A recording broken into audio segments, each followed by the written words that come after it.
Tando Jam police पारां मुबैना मुक़ाबले में 3 फोरू ज़ख़्मी हालत में गिरफ़्तार करण जी दावा कई वई आहे। पुलिस मूजिबि हैदराबाद मीरपुर ख़ास रोड ते बेबी बाग वटि फ़ौरन सां मुक़ाबलो थी पियो।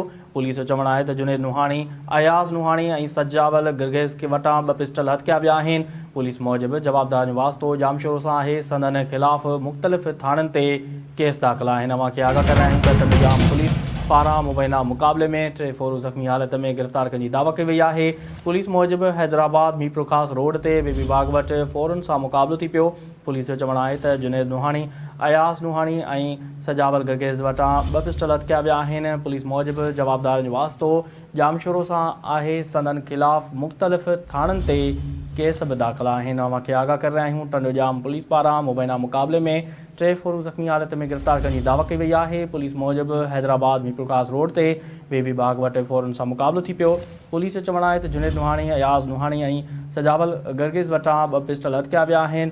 पुलिस मूजिबि जवाबदार जो वास्तो जामशोर सां आहे। संदनि ख़िलाफ़ मुख़्तलिफ़ थाणनि ते केस पिणु दाख़िल आहिनि।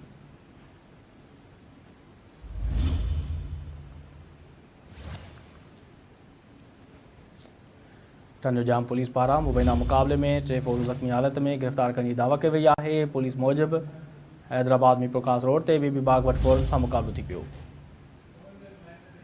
वधिक तफ़सील मालूम कंदासीं। टेलीफोन ते मौजूदु आहे टंडोजाम खां सिंध टीवी न्यूज़ जो रिपोर्टर औरंगज़ेब भुट्टो। जी औरंगज़ेब, मुबैना पुलिस मुक़ाबले जे हवाले सां आगाह कजो।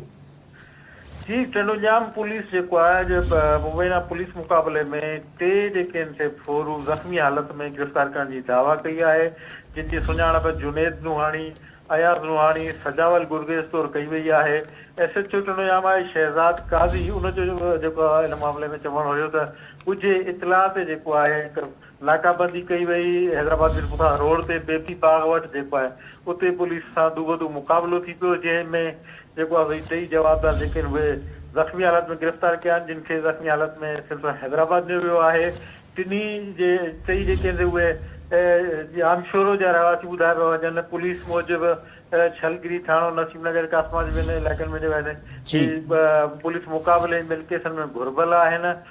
टंडोजाम पुलिस बि जेको आहे इन्हनि ॿिन्ही जे ख़िलाफ़ जेको आहे हिते केस दाख़िल करे वरिता आहिनि। ॿिन्ही जे कब्ज़े मां 2 पिस्टल ऐं हिकु